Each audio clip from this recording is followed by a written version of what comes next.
Muy buenas tardes. Tengo que decirles que para mí es un placer y un privilegio poder estar con ustedes esta tarde. Vengo corriendo del fondo del pasillo, o sea que voy a intentar recuperar el aliento. Y además es un placer y un privilegio el poder estar con ustedes esta tarde hablando de un tema tan delicado como el de la vida cristiana, como el del cristiano y la política. Tengo que comentar algunas cosas previas antes de empezar a hablar. Primero, si alguien piensa que, teniendo en cuenta que hay procesos electorales en Hispanoamérica que se van a ventilar en los próximos meses, yo voy a profetizar quién va a ganar las elecciones en cualquiera de estos procesos electorales, quisiera aclararles que se van a defraudar muchísimo y se van a sentir muy decepcionados porque no voy a pronunciar ningún tipo de profecía acerca de quién va a ganar esas elecciones. Y no lo voy a hacer por dos razones. Primero, porque no tengo ningún interés en hacer el ridículo. Y la experiencia me dice que todos los vídeos que he visto de gente en los últimos años anunciando quién iba a ganar unas elecciones eran ejemplos de hacer el ridículo. No he visto uno solo de alguien que acertara. De pronto alguien parecía que entraba en trance y declaraba que iba a ganar las elecciones determinada persona o determinado hombre, determinada mujer. Jamás han acertado. Y como forma de hacer el ridículo es algo que yo, con la edad que tengo, preferiría no tener que entrar en ello. Segundo, no lo voy a hacer porque eso es tomar el nombre de Dios en vano. Y me parece extremadamente grave cuando de pronto algunas personas se entusiasman en medio de una predicación o se entusiasman en medio de una exposición y empiezan a pronunciar y a declarar y a profetizar y a anunciar y a decir quién va a ganar las elecciones, que generalmente suele ser alguien que luego obtiene menos del 1% de los votos. Eso es tomar el nombre de Dios en vano. Y cuando uno, de una forma absolutamente petulante y soberbia, se dedica a identificar sus deseos o sus pulsiones o sus sentimientos con algo que Dios le dice, está tomando el nombre de Dios en vano, y eso me parece que es un pecado extraordinariamente grave, aunque hay gente que se lo toma con mucha ligereza. No voy a entrar tampoco en eso. Voy a intentar examinar a la luz de la Biblia cuál debería de ser la actitud del cristiano hacia la política y, por supuesto, no me voy a dedicar ni a hacer el ridículo ni a tomar el nombre de Dios en vano. En primer lugar, quisiera decirles que la Biblia, como siempre, es muy realista y, en el caso de Jesús, extraordinariamente realista a la hora de analizar la política. Hay gente que tiene una visión de la política muy rosada, muy optimista, muy hollywoodense, muy romántica, pero la Biblia es bastante clara y bastante realista sobre la política y no es una visión romántica.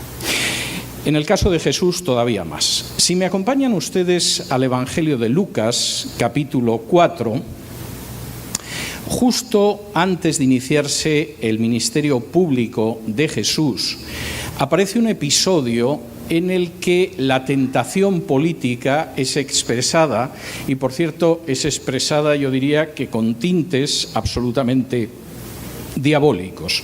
En Lucas 4, antes del inicio del ministerio de Jesús, después de su bautismo por Juan el Bautista, es llevado al desierto, y es llevado al desierto por el Espíritu Santo para que lo tiente el mismo diablo. Y son curiosas las tentaciones que el diablo coloca delante de Jesús. La primera tentación es la de que convierta las piedras en panes. Cualquiera que haya estado en el desierto de Judea sabe que es un desierto que no se parece a esos desiertos que vemos en las películas de grandes dunas doradas por las que van los camellos. El desierto de Judea es un territorio de roca pelada, inhóspito, con un enorme calor, donde no crece nada y donde hay, por el contrario, una inmensa abundancia de piedras y de rocas. Y muchas de las piedras que están en el suelo tienen una forma que se parece muchísimo al pan que se consume en Oriente Medio, que no es igual que el pan que habitualmente consumimos nosotros. De manera que después de 40 días de ayuno, supongo que debía de ser bastante fácil tentar a cualquiera para que viera esas piedras de la misma manera que se veían los panes, porque además se parecen mucho. Y en el caso de Jesús, además, tentarlo a convertir las piedras en panes. Y Jesús rechaza la posibilidad de convertir las piedras en panes, alegando que el hombre no vive solo de pan. Por supuesto que el ser humano necesita pan para vivir, pero necesita más que pan para vivir, y lo que necesita más es precisamente la palabra de Dios, y lo rechaza. Si alguno recuerda el episodio de la multiplicación de los panes y los peces en el Evangelio de Juan, capítulo 6, recordará que después de aquello quisieron hacer rey a Jesús y Jesús no quiso. De modo que cuando el diablo le dice, pero qué fácil sería que demostraras que eres el Mesías simplemente multiplicando panes y teniendo panes a partir de las piedras, Jesús dice, eso sería torcer mi misión, porque mi misión no es la de llenar el estómago de las gentes. Mi misión es la de mostrarles que además del pan necesitan algo que es enormemente relevante, inmensamente importante, que es la palabra de Dios. La segunda tentación es una tentación todavía más claramente política. En Lucas 4, capítulo 4 y versículos del 5 en adelante dice así: y le llevó el diablo a un alto monte y le mostró en un momento todos los reinos de la tierra. Y le dijo el diablo: a ti te daré toda esta potestad y la gloria de ellos, porque a mí me ha sido entregada y a quien quiero se la doy. Si tú postrado me adorares, todos serán tuyos. Respondiendo Jesús le dijo: vete de mí, Satanás, porque escrito está, al Señor tu Dios adorarás y a Él solo servirás. Es curiosa la tentación del diablo, porque dice que en un momento determinado le mostró a Jesús todos los reinos de la tierra. Y le dijo: mira, Jesús, esto todo es mío, y te puedo dar la gloria y la potestad de todos estos reinos que son míos, no porque celebres una misa negra. Aquí hay gente que piensa que el intercambio para conseguir el dominio de los reinos de la tierra era que Jesús se pusiera a realizar un acto de adoración diabólica, algo de ese tipo. El término en griego es mucho más sutil. Si simplemente doblaras un poquito la rodilla, si aceptaras pactar un poco, si aprendieras lo que es transar y pactar, que es de lo que se sustenta la política, todo esto Jesús te lo puedo dar, todo esto está a tu alcance. Y la visión que aparece aquí de la política no es amable, ni rosada, ni romántica. Es un ámbito donde el diablo se mueve como pez en el agua, y donde puede conceder generosas formas de poder a cualquiera que está dispuesto a doblar algo la rodilla o a agachar un poco la cabeza o a llegar a ciertos pactos. La respuesta de Jesús, sin embargo, es muy clara. Cualquier tipo de transacción, de pacto, de arreglo en determinadas situaciones es restarle a Dios la adoración que solo Dios merece. Y por lo tanto, yo apelo al principio de que solo se puede adorar a Dios y ya puedes irte marchando de aquí, Satanás. La Biblia no es romántica ni rosada hablando de la política, no solamente en el caso de las tentaciones. Si me acompañan al Evangelio de Mateo, capítulo 20, en Mateo, capítulo 20,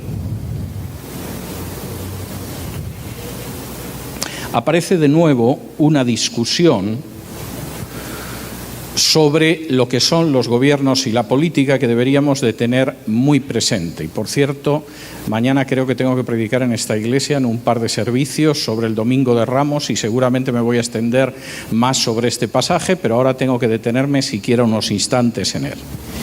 Jesús se acerca a Jerusalén, va a hacer su entrada en Jerusalén, y los 12 parece que han llegado a la conclusión de que finalmente Jesús se va a proclamar como el Mesías.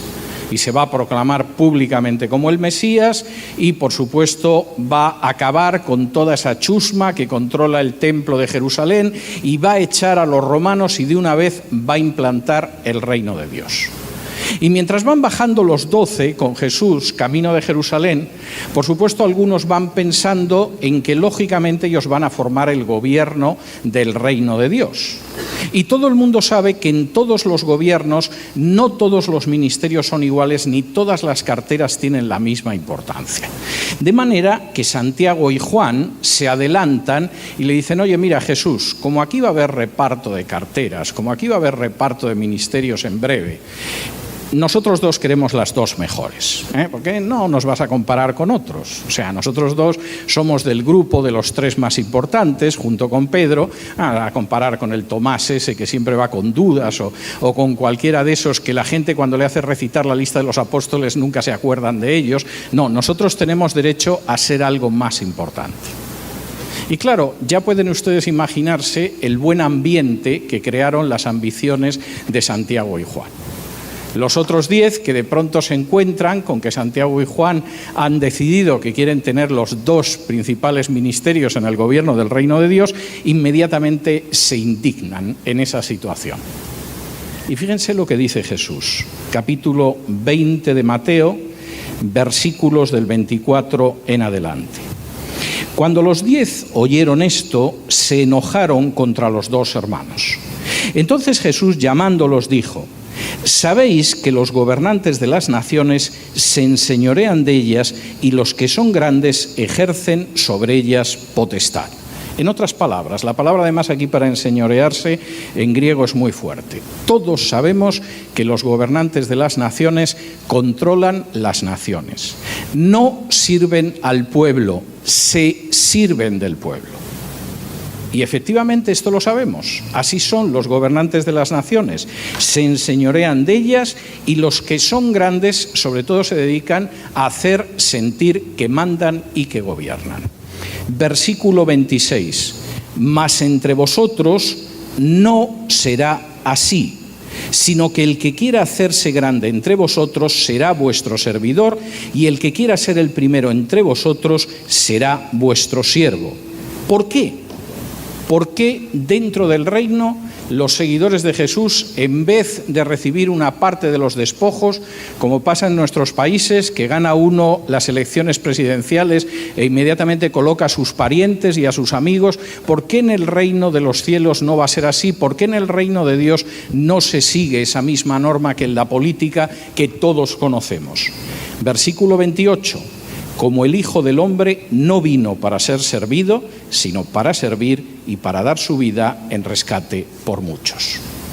Hay algo totalmente distinto en la política humana y de la visión del reino. En la política humana los gobernantes dominan y además tiene que quedar claro que mandan. Y además suelen repartir, sobre todo en países de herencia hispano-católica, como es el caso de los países de Hispanoamérica o España o el Brasil, pues evidentemente tiene que quedar muy claro que llegas, conquistas y repartes despojos. Y Jesús dice: sabemos que es así, pero entre vosotros no va a ser así. Vosotros no estáis llamados a serviros del pueblo, sino a servirlo. ¿Y por qué? Porque ese es el ejemplo que yo os he dado y que vais a ver además en muy pocas horas. Ahora, cuando uno ve estos primeros versículos, da la sensación de que lo mejor que uno podría hacer es mantenerse lo más lejos posible de la política, e históricamente ha habido gente que lo ha hecho. En el siglo V, un joven italiano que se llamaba Benito de Nursia decidió que la política era muy sucia, el Imperio Romano se había caído, no había nada más que hordas de bárbaros recorriendo Italia y por lo tanto lo mejor que se podía hacer era construir una especie de fortalezas, de ciudadelas, donde la gente lo único que hacía era orar y trabajar los campos. Incluso en las primeras generaciones ellos las trabajaban, después ya consiguieron siervos que las trabajaran para ellos. Pero la idea es, vamos a ir a un sitio donde estemos tranquilos, donde vivamos en un remanso de paz, donde no nos mezclemos con la política. Y posteriormente eso pasó incluso con algunos movimientos reformados. En algunas zonas de Estados Unidos hay Amish, que son gente que, por cierto, cultiva una fruta excelente y hace unos pasteles deliciosos, que viven en colonias a las que no llega nadie, no utilizan teléfono, no tienen televisión, carecen de luz eléctrica, viven tan felices y si necesitan algún tipo de carro, utilizan un carro de caballos. Y, por supuesto, para muchos es absolutamente ideal.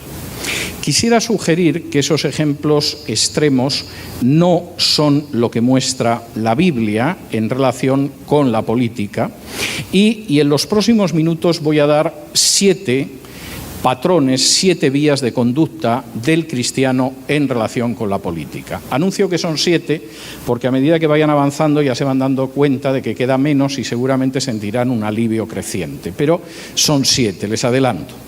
Primero, orar. Si me acompañan ustedes a la primera carta a Timoteo, capítulo 2, la primera carta a Timoteo, que es una de las últimas cartas de Pablo, Pablo escribe 3 últimas cartas, que son primera de Timoteo, Tito y segunda de Timoteo, cuando está encerrado en una prisión romana esperando que lo decapiten, es decir, esto está escrito seguramente a días, a lo sumo semanas de la ejecución de Pablo, y Pablo está pasando el testigo, está pasando la antorcha a la siguiente generación y además a discípulos cercanos a él, como es el caso de Timoteo y de Tito. Cuando Pablo está hablando de lo que tiene que hacer esa iglesia de segunda generación, dice así en el capítulo 2 y versículos del 1 en adelante. Primera de Timoteo 2, 1 en adelante.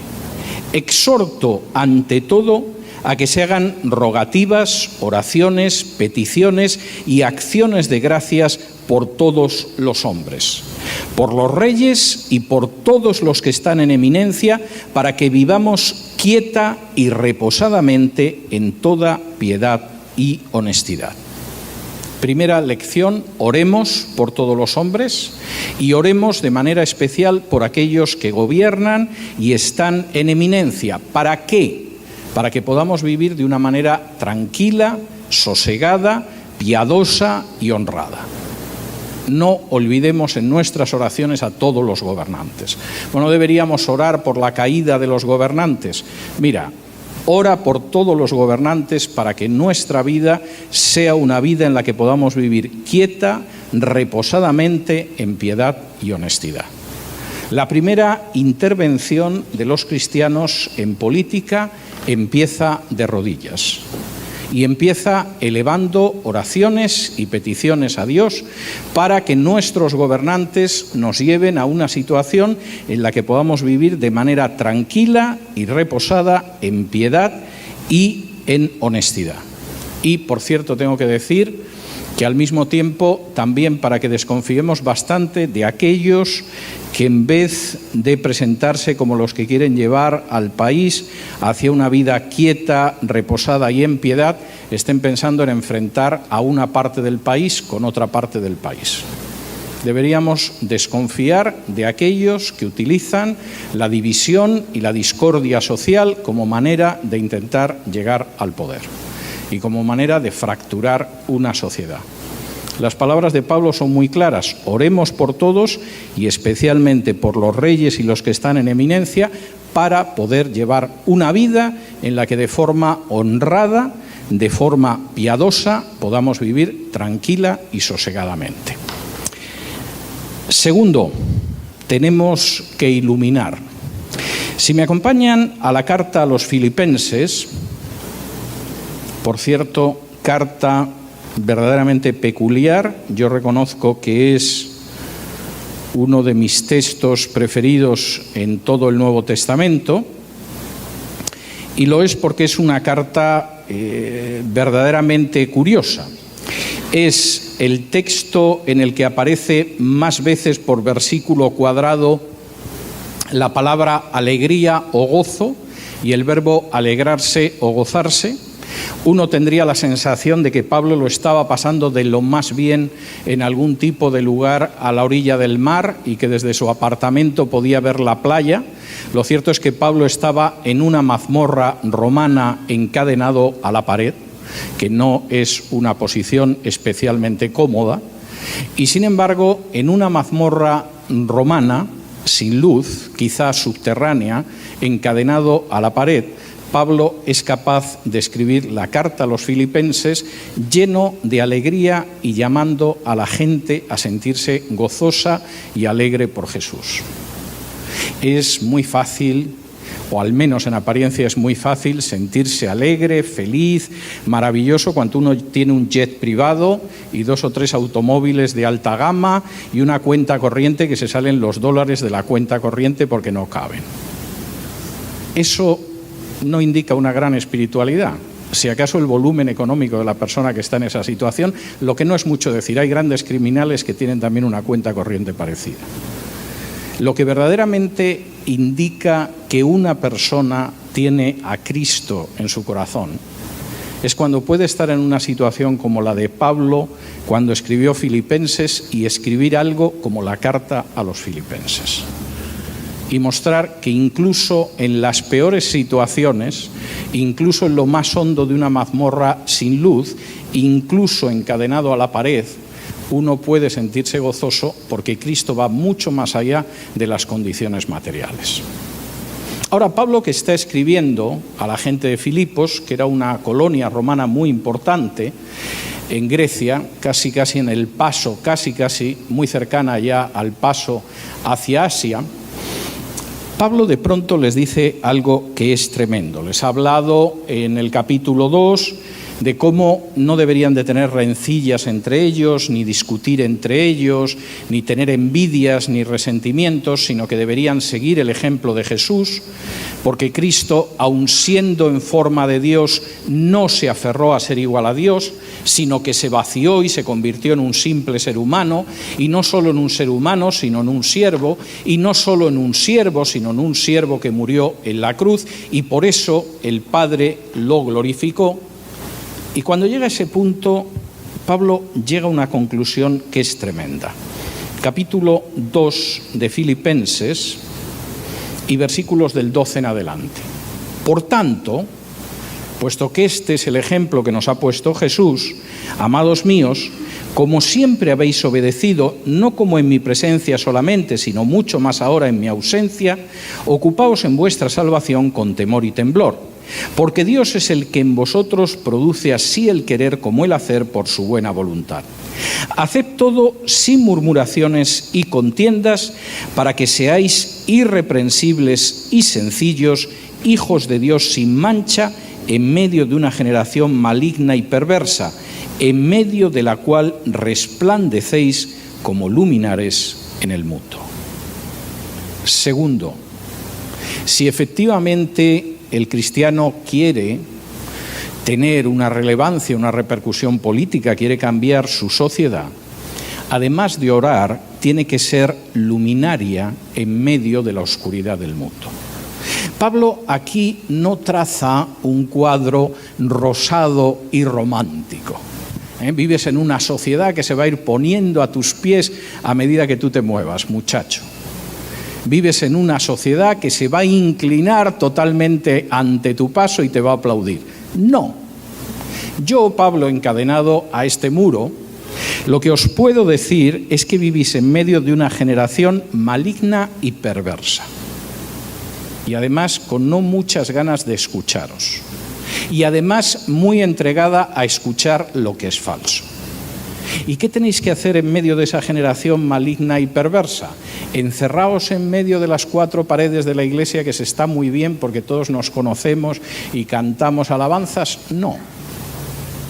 Está muy bien el ir a la iglesia, que nadie abandone el reunirse, como dice el autor de la carta a los Hebreos, pero tenéis que ser luminares en medio de ese mundo maligno y perverso.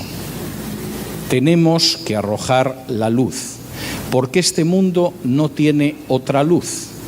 Como dijo el mismo Jesús en el Sermón del Monte, vosotros sois la luz del mundo, no una luz más, no la luz A o la luz B, la luz. Y si esa única luz no ilumina, este mundo lo único que hace es ir tropezando en medio de la oscuridad, cayéndose, golpeándose e hiriéndose. Sed luminares en medio del mundo. Tercero, si efectivamente aspiramos a cambiar esa sociedad en la que vivimos, y eso implica orar e implica iluminar, en tercer lugar, hay que testificar. Si me acompañan al Evangelio de Mateo, capítulo 10, tengo que controlarme mucho cuando hablo de los evangelios estos días, porque acabo de terminar un libro sobre Jesús y entonces me puedo perder explicando cosas y desviarme del tema, de modo que tengo que controlarme. Pero voy a decirles, porque creo que es importante, que el Evangelio de Mateo, que es un evangelio escrito sobre todo para judíos, por eso insiste continuamente en que en las acciones y en las palabras de Jesús se cumplían las Escrituras, porque Mateo, judío, quiere que otros judíos conozcan que ha llegado el Mesías y el Hijo de Dios, el Hijo del Hombre, y que es Jesús. Mateo distribuye a lo largo de su relato, que nosotros conocemos en 28 capítulos, 5 grandes discursos de Jesús que son paralelos a los 5 libros de Moisés, a los 5 libros de la ley, a los 5 libros de la Torá. De tal manera que aquellos judíos que fueran leyendo su evangelio de pronto dijeran, no, Jesús no es inferior a Moisés. Lo que aparece condensado en esos 5 discursos recuerda enormemente a los 5 libros de la ley. Jesús es el hijo de Abraham, es el hijo de David, es el Mesías esperado. El primer discurso que aparece en Mateo, que es el Sermón del Monte, los capítulos del 5 al 7, es el génesis de la vida del discípulo. Si uno quiere saber qué es seguir a Jesús, tiene que leer y asimilar el Sermón del Monte. Es el génesis, es el inicio de la vida del discípulo, saber lo que Jesús espera de sus discípulos. El segundo gran discurso, en el que nos vamos a detener ahora unos instantes, que es el capítulo 10 de Mateo, es el éxodo de los discípulos. En el Éxodo, Israel salió de Egipto. En este capítulo 10 de Mateo, los discípulos salen de la sombra de Jesús para llegar con el mensaje del Evangelio del Reino a lo que está fuera. Y Jesús, curiosamente, hace una mención de los políticos, no podía ser de otra manera, en este gran segundo discurso. Y fíjense lo que dice en Mateo capítulo 10 y versículos del 16 en adelante. He aquí, yo os envío como a ovejas en medio de lobos. Sed pues prudentes como serpientes y sencillos como palomas. Jesús era muy poquito romántico. O sea, no está diciendo, salid ahí a derribar los gobiernos, bla, bla, bla, bla. Declara, no. Yo os envío como a ovejas en medio de lobos. Ese mundo es una manada de lobos. Y vosotros sois un grupo de corderitos, y yo os envío. Hace un par de años yo estaba en una ciudad de China, muy interesante, en el norte de China, casi en la frontera con la Siberia rusa, que se llama Harbin. Y en Harbin, como ha habido durante siglos tigres siberianos y tigres que no son siberianos, que es un animal muy bonito, pero es mejor no acercarse, pues el tigre es algo que se ve por todas partes. A los niños les venden peluches con la figura de un tigre, hay imágenes de tigres en todas partes, se utiliza de manera decorativa y hay un parque muy interesante de tigres. Y entonces uno se sube en una especie de trenecito y va pasando por en medio de los tigres. Y para que veas un poco que aunque los tigres parecen unos gatos grandes ahí adormilados al sol, no son unos gatos grandes adormilados al sol, los turistas pueden comprar una gallina para tirársela a los tigres. De tal manera que te subes en el trenecito y cuando el trenecito empieza a andar, le tiran la gallina. No ves la gallina. O sea, por un instante ves la gallina en el aire y luego ves un par de plumas por ahí y no ves más. O sea, te dan ganas de decir, podría repetir lo de la gallina porque es que no lo he visto. O sea, esto es visto y no visto. Jesús nos envía a este mundo como esas pobres gallinas que lanzan a los tigres. Y deberíamos recordarlo. Ese es un mundo de lobos y yo soy consciente que vosotros sois ovejas que vais a un mundo de lobos. No os voy a engañar. Como las gallinas de los tigres. ¿Y qué va a suceder en ese mundo? Versículo 17. Guardaos de los hombres, porque os entregarán a los concilios y en sus sinagogas os azotarán. Y aun ante gobernadores y reyes seréis llevados por causa de mí para testimonio a ellos y a los gentiles. Mas cuando os entreguen, no os preocupéis por cómo o qué hablaréis, porque en aquella hora os será dado lo que habéis de hablar, porque no sois vosotros los que habláis, sino el Espíritu de vuestro Padre que habla en vosotros. Las palabras de Jesús son tremendas. Hay gente que está loca por hacerse una fotografía con un político, ¿pero por qué? O sea, yo sí tengo que elegir entre hacerme una fotografía con un presidente o con Mickey Mouse, prefiero a Mickey Mouse, ¿no? Es más inocente, más tierno y más simpático. O sea, esta insistencia de la gente por hacerse fotografías con políticos es algo que a mí me crea mucho estupor. Jesús dice, yo os mando a un mundo de lobos y vosotros sois como ovejas. Y no os preocupéis que van a reparar en vosotros, que se van a dar cuenta de que estáis ahí. Los primeros que van a ir a por vosotros van a ser los de las sinagogas. El primer choque que vais a tener, si queréis vivir como mis discípulos, es con poderes religiosos. A los poderes religiosos no suele gustarles que la gente viva de acuerdo a las enseñanzas de Jesús, de modo que cargarán contra vosotros. Y después vendrán los gobernantes. Y eso impone mucho. Pero no os asustéis. Si sucede algo parecido, no tengáis miedo. Ni siquiera os preocupéis mucho en preparar un discurso sofisticado intelectualmente para políticos, porque será mi espíritu el que os dirá lo que tenéis que testificar, pero tenéis que testificar.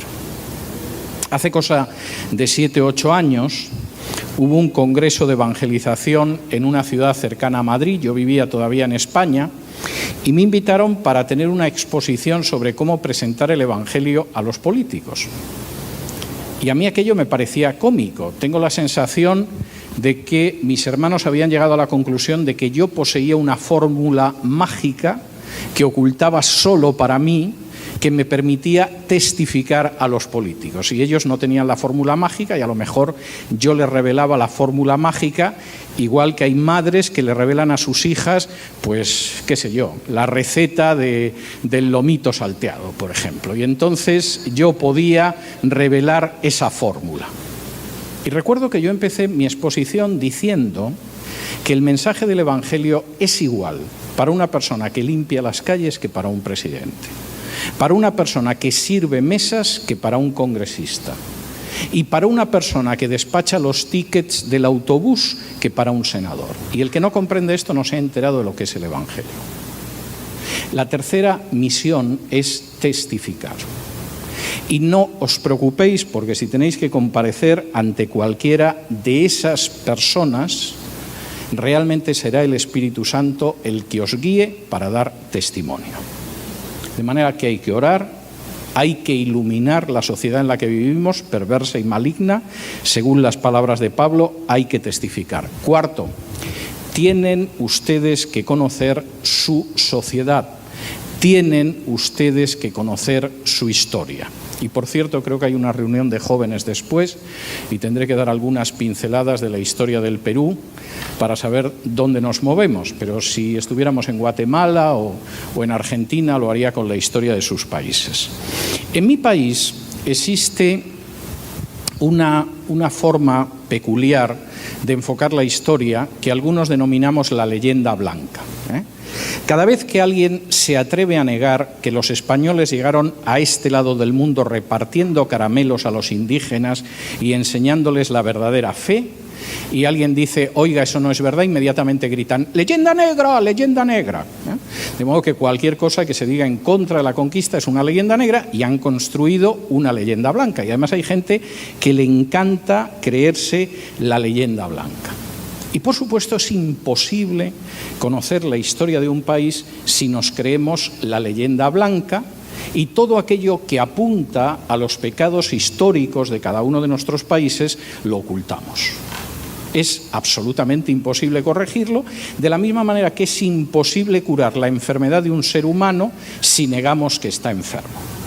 Si de pronto una persona llega y tiene un tumor y va a ver al médico y el médico, en vez de decirle eso es un tumor, vamos a hacerle una biopsia, vamos a determinar si es un cáncer, el médico le dice, nah, eso es un grano que le ha salido, dése usted un poco de aceite que ya se le irá al grano, lo más seguro es que se irá el grano y la persona la tumba con el grano que era un tumor. Y esa, desgraciadamente, es nuestra triste experiencia siglo tras siglo. Nos negamos a ver lo que arrastramos espiritualmente, por supuesto nunca corregimos eso y continuamos repitiendo errores vez tras vez. Y si efectivamente un cristiano en un momento determinado quiere transformar la sociedad en la que vive y quiere cambiarla, tiene que reconocer con honradez cómo es la sociedad, cualquiera. Si me acompañan al libro de los Hechos, capítulo 7,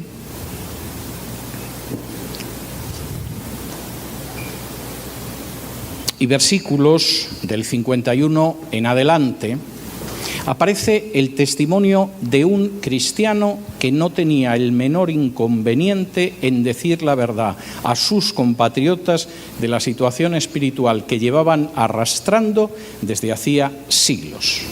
Lo pagó con la vida, pero actuó como todos deberíamos actuar. Fíjense, en Hechos 7, para ponerlos en antecedentes, hay una serie de autoridades religiosas judías que se hartan de que un jovencito que se llame Esteban esté predicando a Jesús resucitado, lo haga en las sinagogas, atraiga a gente, porque además era una persona de cierta elocuencia, de cierta capacidad de discurso, y entonces enganchan a Esteban y le exigen cuentas. Y Esteban da una lección de historia de Israel verdaderamente magistral. No quiero avergonzar a nadie, pero si yo ahora escogiera a alguien entre el público al azar para que diera una historia del Perú parecida a la de Esteban, seguramente no lo encontraría, pero pasaría en España, ¿eh? O sea, si esto ahora mismo sucediera en España y al azar escogiera una persona y le dijera, a ver, empieza a describir los últimos 500 años, se perdería. Es más, seguramente diría tonterías de la leyenda blanca. Esteban no era así. Y después de hacer una descripción de la historia de Israel, fíjense a la conclusión a la que llega en el versículo 51. Duros de cerviz e incircuncisos de corazón y de oídos. Vosotros resistís siempre al Espíritu Santo, como vuestros padres, así también vosotros. Esto es ideal para ganar unas elecciones. O sea, ¿se imaginan ustedes a un candidato que se presenta a unas elecciones y dice, los peruanos son duros de cerviz e incircuncisos de corazón y de oídos? Y esto no viene de aquí, ¿eh? Esto viene desde que llegaron los españoles como mínimo. Y seguramente le votarían, pero vamos, entusiasmados con lo que estaba diciendo. Fíjense lo que continúa diciendo Esteban, versículo 52. ¿A cuál de los profetas no persiguieron vuestros padres y mataron a los que anunciaron de antemano la venida del justo, de quien vosotros ahora habéis sido entregadores y matadores? Vosotros que recibisteis la ley por disposición de ángeles y no la guardasteis. Oyendo estas cosas, se enfurecían en sus corazones y crujían los dientes contra él. Pero Esteban, lleno del Espíritu Santo, puestos los ojos en el cielo, vio la gloria de Dios y a Jesús que estaba a la diestra de Dios y dijo, he aquí, veo los cielos abiertos y al Hijo del Hombre que está a la diestra de Dios. Entonces ellos, dando grandes voces, se taparon los oídos y arremetieron a una contra él y echándolo fuera de la ciudad, lo apedrearon. Esto es conocer una sociedad y conocer una historia. Y Esteban de pronto se encuentra con aquellos dirigentes religiosos que le dicen, tú eres un hereje y nos estás cansando. Y él dice, dejadme que os dé un curso acelerado de historia de Israel. Y empieza a explicar la historia de Israel. Y de pronto llega un punto en el que dice: vosotros sois duros de cerviz e incircuncisos de corazón y de oído. Por cierto, no sois los primeros, lleváis generación tras generación. ¿A qué profeta no habéis perseguido?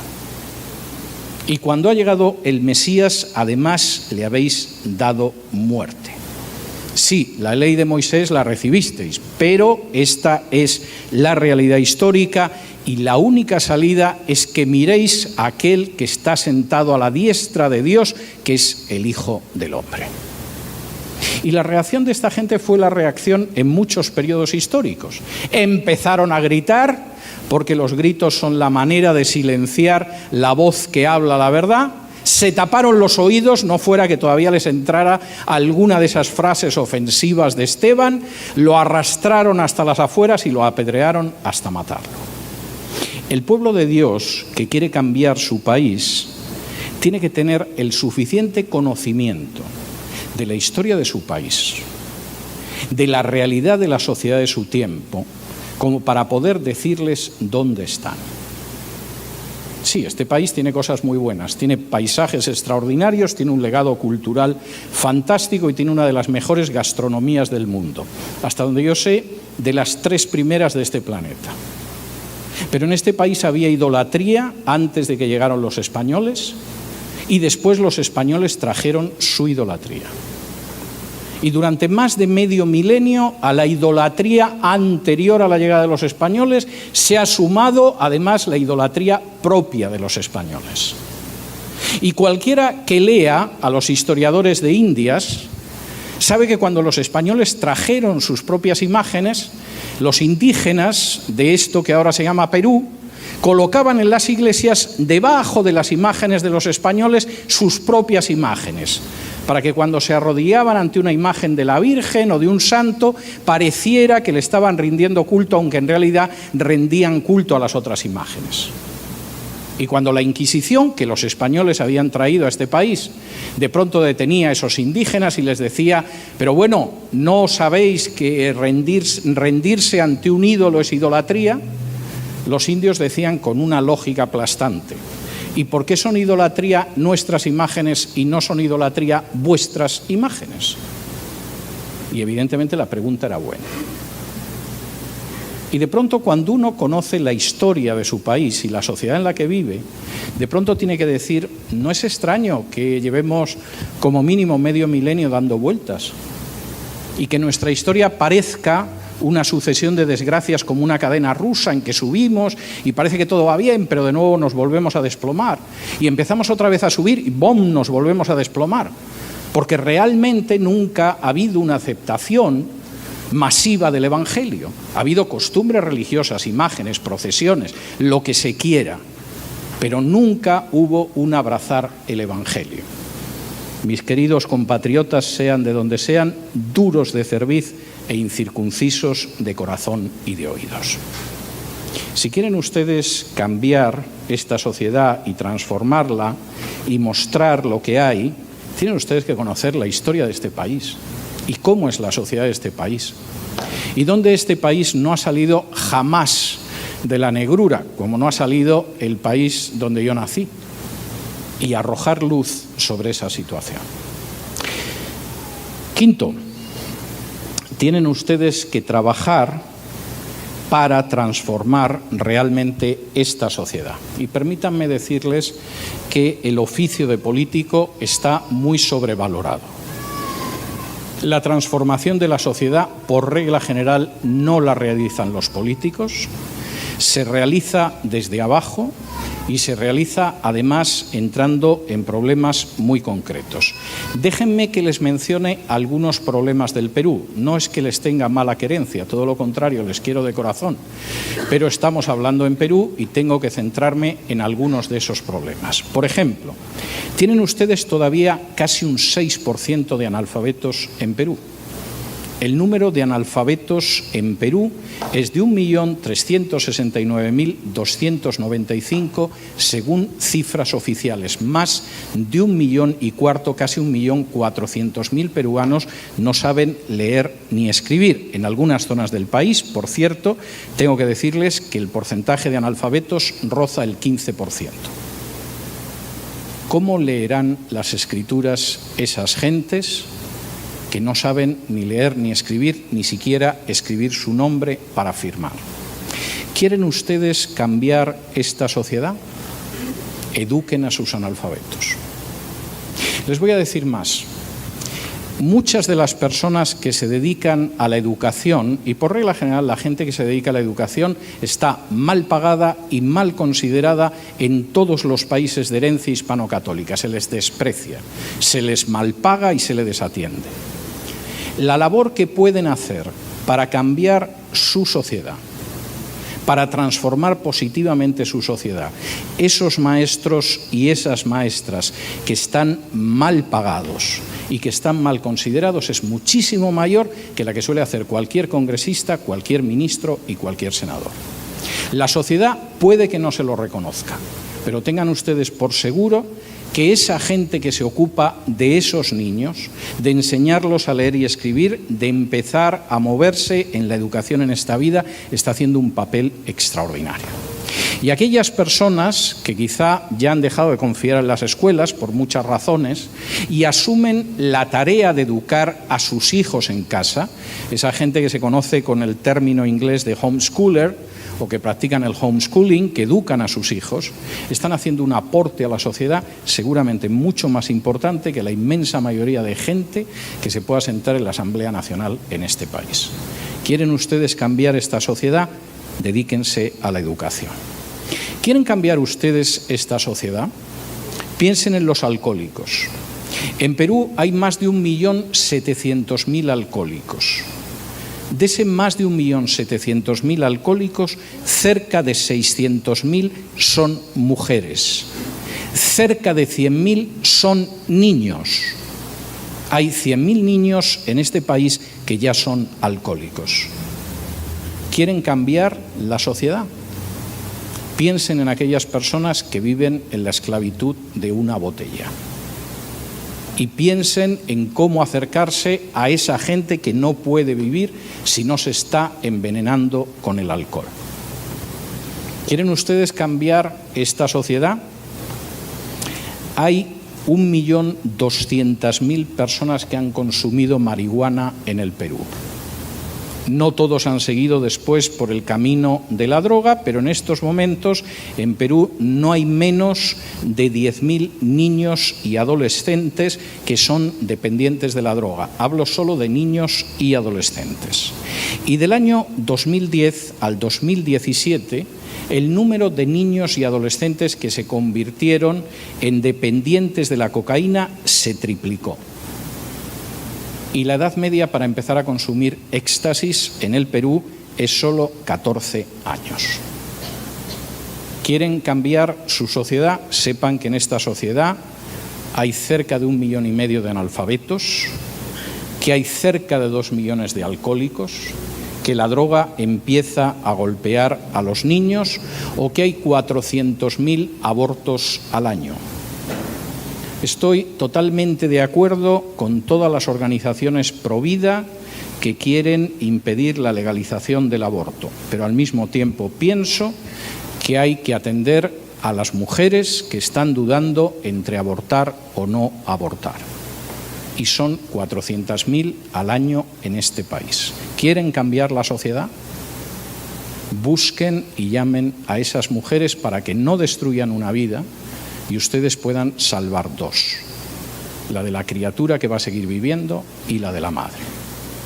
¿Quieren cambiar esta sociedad realmente?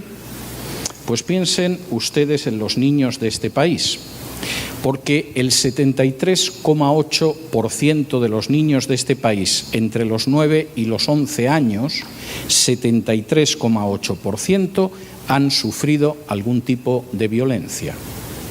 El 81,3% de los adolescentes de este país entre 12 y 17 años han sufrido algún tipo de violencia.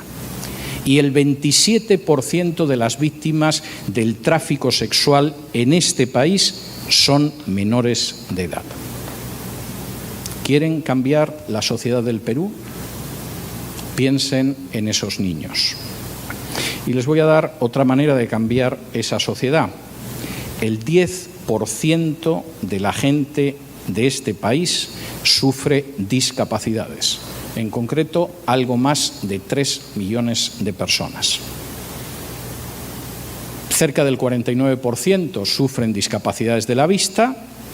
Hay un 4,2% que no puede entender como consecuencia de su discapacidad. Hay más de un 15% que tiene dificultades para moverse o desplazarse. Y añadan a esto la gente que está sola, o la gente que se dedica a la prostitución y vende su cuerpo, o situaciones parecidas. ¿Quieren cambiar la historia de este país? ¿Quieren transformar esta sociedad? ¿Quieren hacer algo más que los políticos, que generalmente no hacen nada más que hablar y a repartir con la gente que tienen cerca? Piensen en todo lo que queda por hacer en este país. No lo pueden hacer todo todos. Quizá alguno de ustedes lo único que podrá hacer un día, una tarde a la semana, es visitar a gente que no se puede mover y necesita algo de compañía.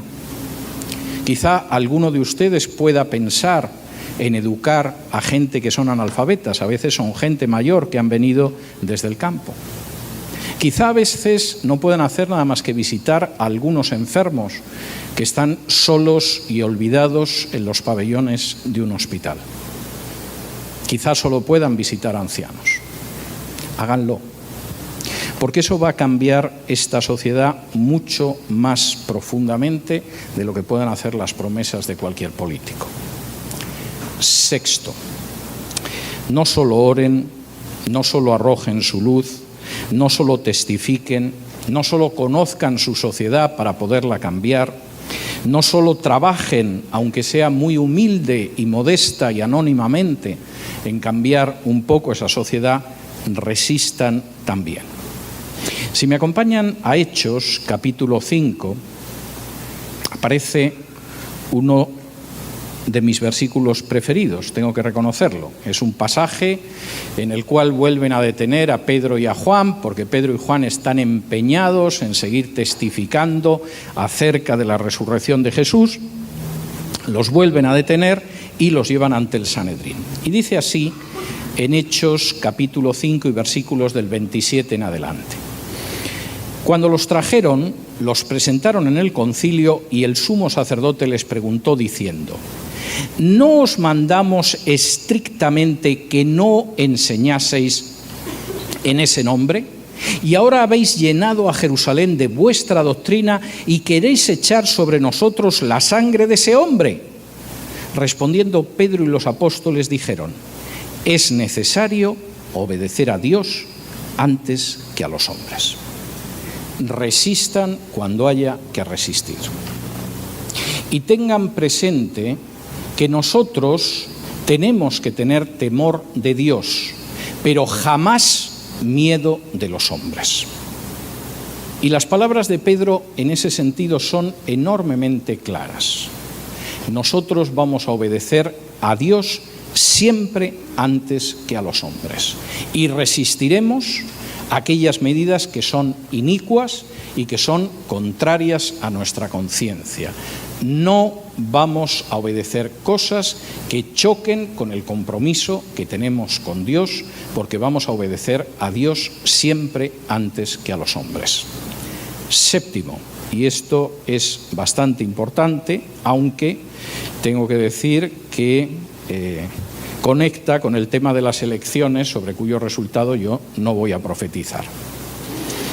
Séptimo, si van a votar, si finalmente deciden votar, voten valores y no partidos.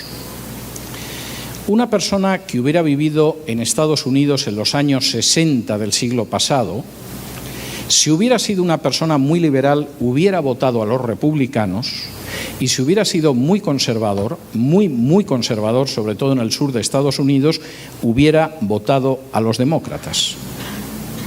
Hoy 50 años después, casi 60 años después, estaría totalmente confusa, porque los republicanos son los conservadores y los demócratas son los liberales. Han cambiado totalmente posiciones, hasta tal punto que en zonas tradicionalmente conservadoras, como es el sur de Estados Unidos, el cinturón de la Biblia, dejaron de votar a los demócratas y votan republicanos, porque no votan partidos y sí votan determinados principios y valores. Nosotros tenemos que votar principios y no partidos, valores y no partidos. Nosotros defendemos la vida, defendemos la familia, defendemos la libertad y defendemos la regeneración moral de una sociedad, y no a este o aquel partido. Y los que piensen que efectivamente tienen que unirse a un partido como si fuera una denominación o una iglesia local, no saben el lío en el que se están metiendo, porque los partidos cambian con una tranquilidad tremenda según lo que les parece que puede ser más beneficioso electoralmente. Si la decisión que ustedes toman, individual y colectivamente, es la decisión de orar, de iluminar esta generación perversa y maligna en la que viven, de dar testimonio incluso en las peores circunstancias, de conocer la historia y la sociedad en la que viven para poder llamar al arrepentimiento a esa sociedad, de trabajar para transformar en esa sociedad, a veces quizá en tareas que no va a conocer nadie, pero que son enormemente importantes y que cambiarán vidas. Si deciden resistir aquello que es malo y si deciden votar en virtud de valores y no de partidos, van a ver ustedes cambios. Y van a haber cambios por la sencillísima razón de que las sociedades se pueden transformar.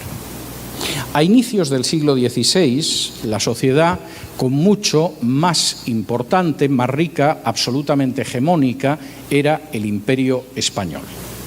Y como además el Imperio Español había descubierto un continente al otro lado del Atlántico y se dedicaba a traer los metales preciosos del otro lado del Atlántico, por ejemplo, en las minas de Potosí, cosa que los españoles ignoran y en general si lo oyen dicen que es la leyenda negra, pues en las minas de Potosí, como lo ideal era tener manitas pequeñas y cuerpecitos pequeños que pudieran llegar hasta la plata y sacarla, los niños morían por millares, porque a fin de cuentas se utilizaba a los niños para meterse por esas vías tan estrechas, arrancar la plata, salir, y si se morían había más niños. Y evidentemente era una sociedad extraordinariamente pujante, poderosa y con presencia en todos los continentes. Y de repente, cuando se produjo la gran revolución espiritual de la Reforma en el siglo XVI, frente a la todopoderosa e increíblemente rica España, había naciones pequeñas, pobres, diminutas, que se enfrentaban con España, pero que curiosamente sí abrazaron el regreso a la Biblia que derivaba de la Reforma. En algún caso, como Inglaterra, era simplemente el sur de lo que ahora es la isla de Gran Bretaña. Solo era Inglaterra, todavía no era Escocia, no se había unido hasta el siglo después. Y era un país pequeño, mucho menos poblado, sin riquezas y, por supuesto, no tenía minas en las Indias que utilizar. Pero decidieron regresar a la Biblia. En el caso de Holanda era una pequeña parte de un dominio español en el norte de Europa, tan miserable que se conocía como los Países Bajos, porque el país estaba situado por debajo del nivel del mar. Cada año ganaban unos metros al mar para poder cultivar y era lo que tenían, era un país enormemente pobre. Al cabo de una generación, Inglaterra y Holanda, mucho más pobres, con menos población, miserables en comparación al Imperio Español, lo estaban batiendo en los mares. Pero no solamente lo batían en la guerra, lo batían científicamente, educativamente y cívicamente. Y la razón es que en una generación habían regresado a las Escrituras, mientras que España estúpidamente se aferraba al dominio de la Iglesia Católica y desperdiciaba los metales preciosos de las Indias en mantener las guerras que le interesaba a la Santa Sede, que dicho sea de paso traicionaba a España cada vez que le convenía. El gran cambio social de estos países no vino por los partidos o por los dirigentes. Ni siquiera existía una idea de partidos políticos como ahora, sino que fue una transformación social que empezó desde abajo. Y esa transformación que no han vivido nuestros pueblos, ahora tienen la posibilidad de vivirla. Si ustedes permanecen fieles a la palabra de Dios, si son fieles al compromiso de los discípulos de Jesús de ser sal y luz, si se sitúan bajo la mano directora de Dios, ese cambio, que generalmente no puede realizar la política humana, pueden llegar a verlo. Porque en última instancia, esa transformación, que es fundamentalmente espiritual, está en sus manos iniciarla. Y los cambios que eso provoca en una sociedad son auténticamente extraordinarios. El 14 de septiembre de 1862, Estados Unidos estaba sumergido desde hacía más de un año en una terrible guerra civil. Los estados del sur habían decidido separarse, entre otras razones, no la única, pero entre ellas la de conservar la esclavitud como institución legal, y los estados del norte, donde el presidente era un personaje que se llamaba Abraham Lincoln, habían decidido que no iban a permitir la secesión del sur. Pero los sureños eran duros, eran mucho mejor militares que la gente del norte, y vez tras vez derrotaban a ejércitos del norte que eran muy superiores. Y aquel 14 de septiembre de 1862, las aguerridas tropas sureñas llegaron a las puertas de Washington. Y de pronto se produjo el pánico en la capital de los Estados Unidos, porque llegaron a la conclusión de que las tropas sureñas iban a entrar en la capital, iban a tomar Washington, la guerra se iba a acabar, se iban a separar y suerte habría si no capturaban incluso al presidente, que se había empeñado en permanecer en la Casa Blanca cuando ya se escuchaba el ruido de los cañones. Y en medio de esa situación desesperada en que la gente huía de Washington porque el ejército del sur iba a entrar en cualquier momento, Abraham Lincoln entró en su gabinete, cerró la puerta detrás de él, se hincó de rodillas y comenzó a orar. Y en el curso de la oración le dijo a Dios que si las tropas del sur quedaban detenidas y no entraban en Washington, él firmaría la emancipación de los esclavos negros en Estados Unidos. Hasta entonces, durante más de un año, no había movido un dedo para librar del yugo de la esclavitud a los esclavos negros, pero lo haría en ese momento si efectivamente las tropas del sur quedaban detenidas. Ese mismo día las tropas del sur quedaron detenidas en un pequeño arroyo que hay a las afueras de Washington, que se conoce como Antietam Creek, el arroyo de Antietam.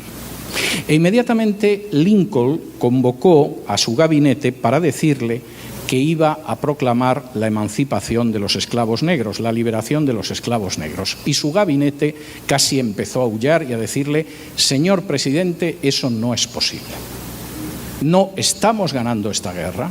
Es verdad que los sureños se han quedado parados a las puertas de Washington, pero nos están derrotando vez tras vez. No podemos hacer que todavía se resista más a llegar a un acuerdo, a capitular, diciendo que vamos a liberar a sus esclavos. Señor presidente, eso no es posible. Y en ese momento Lincoln dijo: cuando las tropas del general Lee, que mandaba a las fuerzas del sur de la Confederación, estaban a las puertas de Washington, yo entré en esa habitación, me puse a orar y le dije al Señor que si efectivamente quedaban contenidas, yo liberaría a los esclavos. El Señor cumplió con su parte, yo voy a cumplir con la mía. Y firmó el acta de emancipación de los esclavos negros. Por primera vez en más de 4 siglos, se convertía en una realidad que los negros no fueran esclavos en este continente, en el norte del continente. Dios puede hacer grandes cosas cuando la gente se hinca de rodillas, ora busca su dirección y deja que Dios le conduzca y lo impulse para lo mejor en ese país.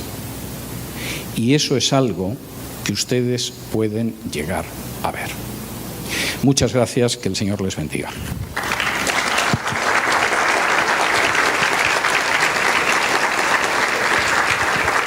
Creo que tenemos un tiempo para preguntas, entonces les voy a sugerir que en los próximos 5 minutos escriban las preguntas. Va a haber alguien que les recoja las preguntas que ustedes tengan y yo las voy a contestar en 5 minutos. Voy a bajar 5 minutos de aquí porque el calor es terrible y en 5 minutos voy a volver a subir y voy a intentar responder sus preguntas. Muchas gracias.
Sí, ahora, bien.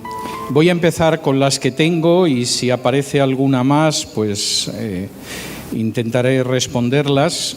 Tengo que decir que hace una temperatura muchísimo mejor ahí abajo, cosa que celebro por ustedes, porque si además de tener que soportarme a mí tuvieran el calor de aquí arriba, sería algo verdaderamente tremendo. Bueno, empiezo con las preguntas que me han pasado.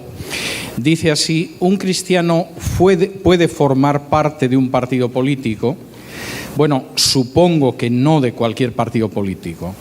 Veo muy difícil que una persona pudiera ser cristiana y, por ejemplo, formar parte del partido nazi. O veo... Sí, ustedes se ríen, pero en los años 30 los nazis eran lo más progresista que había en el mundo, ¿eh? Las primeras leyes antitabaco las aprobaron los nazis, las primeras leyes de protección de los animales las aprobaron los nazis prohibieron que se experimentara con animales con finalidades médicas y en los años 30 los nazis eran de lo más progresista que había, ¿eh? O sea que ustedes ya han visto la parte en que perdieron la guerra, se descubrieron las cámaras de gas, los campos y tal, ¿eh? Y, por supuesto, personajes que luego combatieron a los nazis, como Winston Churchill, decía que si Gran Bretaña pasara una crisis, yo desearía que dirigiera Gran Bretaña un hombre como Herr Hitler. Y Gandhi escribía a Hitler como querido señor Hitler, intercambiaba opiniones con él, de manera que piensen un poco menos en Hollywood e intenten colocarse un poco en la realidad del mundo real. Había mucha gente que pensaba que el nazismo era una maravilla, nos iba a librar del comunismo y de los judíos y a saber qué era peor, si el comunismo o los judíos. Y eso ahora nos puede horrorizar, pero en los años 30 no crean que era algo que estaba tan claro. De manera que no creo que, por ejemplo, un cristiano pueda formar parte de un partido nazi. Tengo serias dudas de que un cristiano pueda formar parte de un partido comunista, por ejemplo. Y esos ganaron la guerra, de manera que ahí la carcajada ya no se escucha tanto.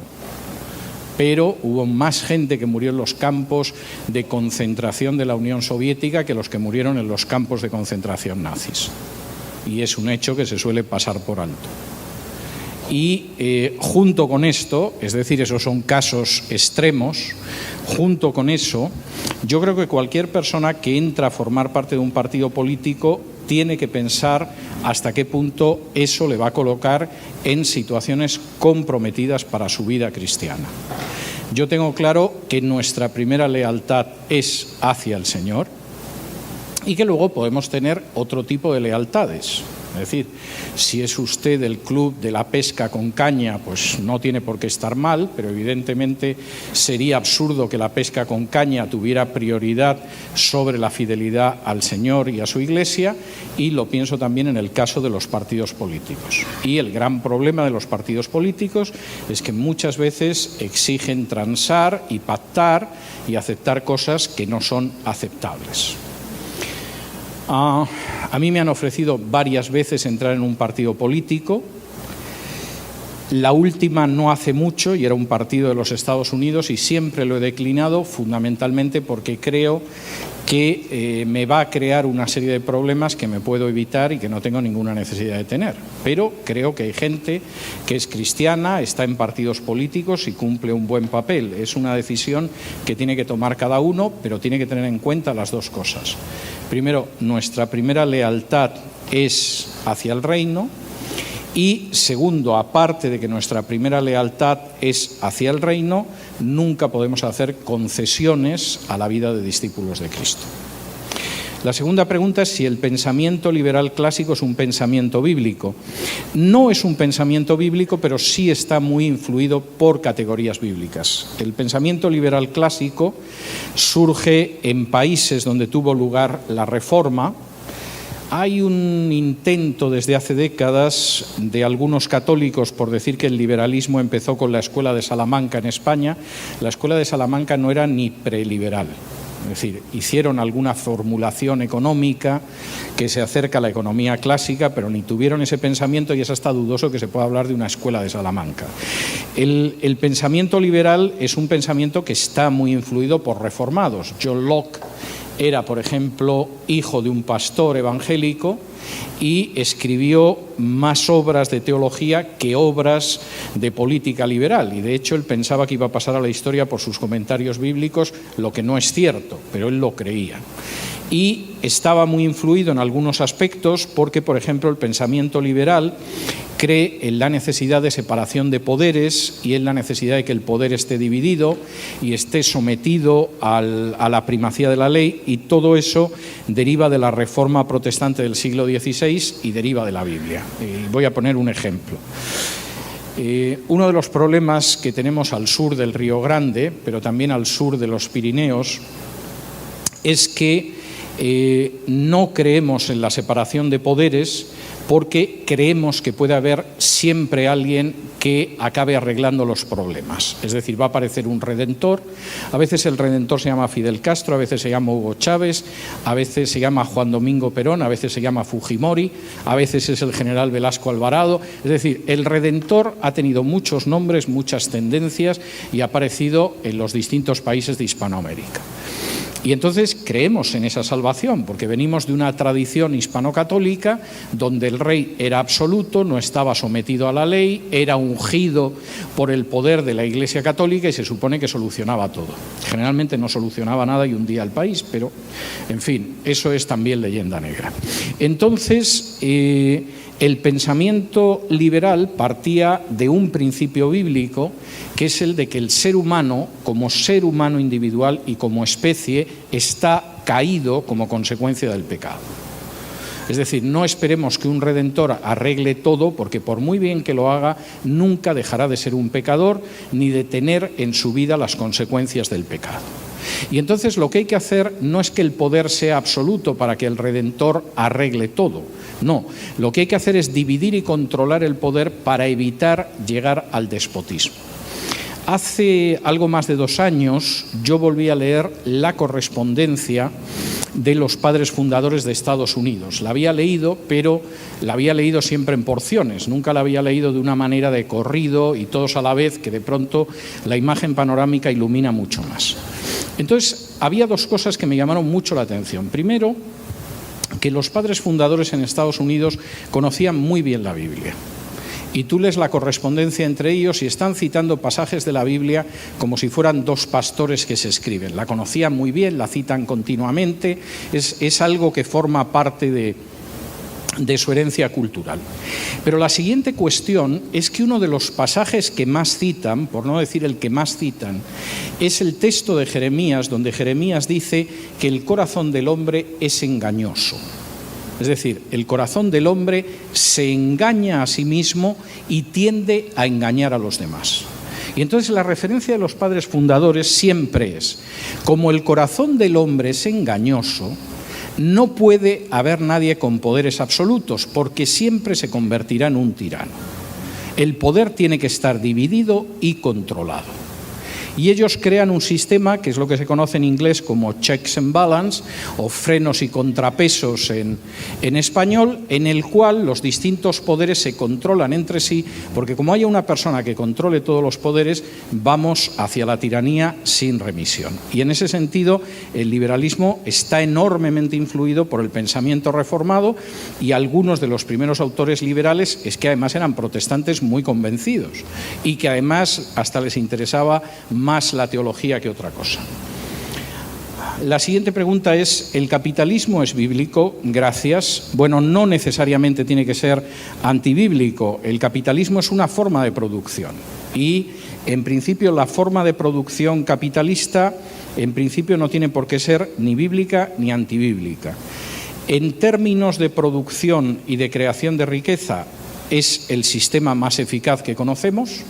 Y eso no tiene discusión. Cualquiera que lea, por ejemplo, el primer volumen del Capital de Marx, parece que es un canto al capitalismo, y él hace un canto a cómo el capitalismo ha cambiado las sociedades de una manera que ni los faraones de Egipto, ni los conquistadores españoles, etcétera, etcétera, y uno no se puede creer que está leyendo a Marx, parece que está leyendo a Ronald Reagan, o sea, es algo en ese sentido increíble, y luego Marx se dedica a explicar cómo es el capitalismo, la forma de producción y por qué le parece que es injusto, pero en términos de creación de riqueza y de asignación de riqueza no tiene rival hasta ahora. Cuestión aparte es luego cómo se desarrolla ese capitalismo. Desde lo que sería la ortodoxia liberal, por decirlo de alguna manera, el capitalismo tiene que someterse a las leyes y no debería existir lo que se denomina un capitalismo salvaje. En la práctica, por supuesto, que el capitalismo intenta romper en muchas ocasiones las leyes y tiene que ser controlado por las leyes, y cuando no está controlado por las leyes, pues los efectos pueden ser tremendos. De modo que yo creo que la respuesta no es si es bíblico o no es bíblico, es cómo se utilice. O sea, es como si alguien me pregunta ahora si una podadora de césped es bíblica. Bueno, de entrada la Biblia no habla de podadoras de césped. No es un pecado tener una podadora de césped. La mejor manera de cortar el césped es con una podadora. Pero claro, si uno utiliza la podadora de césped para darle en la cabeza a la suegra, evidentemente es inaceptable, ¿eh? Y creo que es lo mismo que sucede con el capitalismo. Siguiente pregunta, ¿cómo poder advertir a la sociedad de las consecuencias de la ideología de género? Y hay una segunda pregunta en este mismo sentido que dice, si en el Perú se impone la ideología de género, ¿cuáles serían las medidas a tomar? Vamos a ver, la ideología de género es extraordinariamente peligrosa.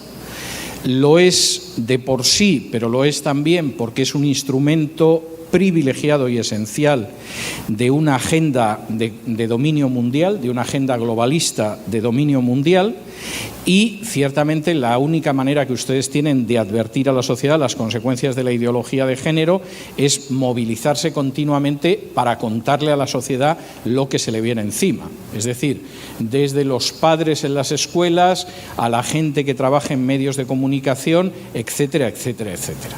Es decir, si la ideología de género acaba imponiéndose, pues acabarán ustedes sumergidos en una dictadura como la que, al menos a medias, existe ya en algunos países, entre los que se encuentra el país en el que yo nací, que por si alguien lo no ha notado por mis zetas, es España. Y en ese sentido, efectivamente, la ideología de género es enormemente peligrosa, y una de las tareas mejores que en estos momentos pueden hacer es concienciar a la sociedad en la que viven de que es un peligro cualquier avance de la ideología de género. ¿Qué sucede si en el Perú se impone la ideología de género? Dios no lo quiera, porque se encontrarían con una serie de normas que son verdaderamente totalitarias y pavorosas y que ya existen en España. No solamente es que los padres se pueden ir olvidando de educar a sus hijos de acuerdo a sus principios, porque no se lo van a permitir.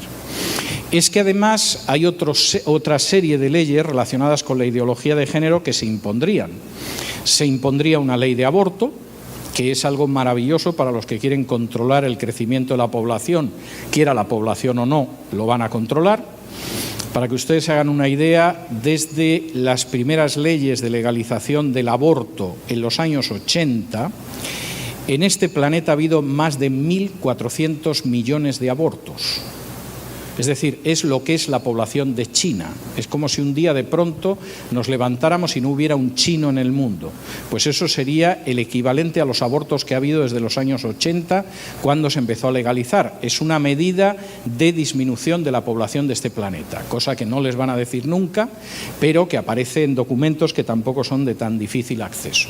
Hay que reducir la población y el aborto la reduce por centenares de millones de seres humanos, 1.400 hasta la fecha. Y es dar salida a otras leyes, como por ejemplo las leyes de violencia de género, que en España significan que el mismo acto de violencia perpetrado por un hombre o por una mujer, en el hombre se castiga el doble que en el caso de la mujer, con lo cual desaparece el principio de igualdad ante la ley y también desaparece el principio de presunción de inocencia, porque el hombre es culpable en este tipo de actos salvo que demuestre lo contrario. Es decir, uno no es inocente salvo que demuestren que es culpable, sino que se parte de la base de que es culpable salvo que se demuestre lo contrario. Y a esa desaparición del principio de igualdad ante la ley y del principio de presunción de inocencia se une lo que se llama las leyes contra la discriminación por razón de género, que es una de tantos términos manipuladores que suenan bien, porque nadie está a favor de la discriminación por razón de género, pero luego la ley es otra cosa, que significa que si, por ejemplo, un profesor no quiere enseñar en clase la ideología de género, primero se le advierte, después se le multa, después se le suspende, después pierde el trabajo y después puede ir hasta 2 años a la cárcel. De manera que el panorama es un panorama muy serio. Por supuesto, si un día se le presentan a Alicia 2 lesbianas y le dicen que quiere que las case, pues como Alicia diga que no, porque el matrimonio homosexual es contrario a los principios de la Biblia, Alicia acabaría en un tribunal acusada de discriminación por razón de género, por ejemplo. Es decir, que el triunfo de la ideología de género es un paquete que incluye la educación, el derecho penal, el derecho civil y sobre todo una serie de sanciones ante los que no quieran capitular. Y eso, por supuesto, tienen que intentar frenarlo antes de que se convierta en leyes, porque una vez que se convierta en leyes, la lucha es muchísimo más dura. Siguiente pregunta. ¿Por qué fuerzas mayores está siendo influenciado nuestro país? Vamos a ver. Perú no es una excepción dentro del cuadro general de la agenda globalista. Es decir, Perú en estos momentos es un campo de batalla y es una trinchera de primera línea, como lo es toda Hispanoamérica. Es decir, la ideología de género en mayor o menor medida se ha impuesto en Europa, en algún caso no al 100%, a lo mejor al 70%, al 50%, al 80%, depende, pero ha avanzado muchísimo. Ha avanzado también mucho en Estados Unidos, aunque la resistencia es mucho mayor que en Europa. Y parece ser que en Asia va a ser muy difícil porque China es una enemiga encarnizada de la ideología de género, como sucede con Rusia.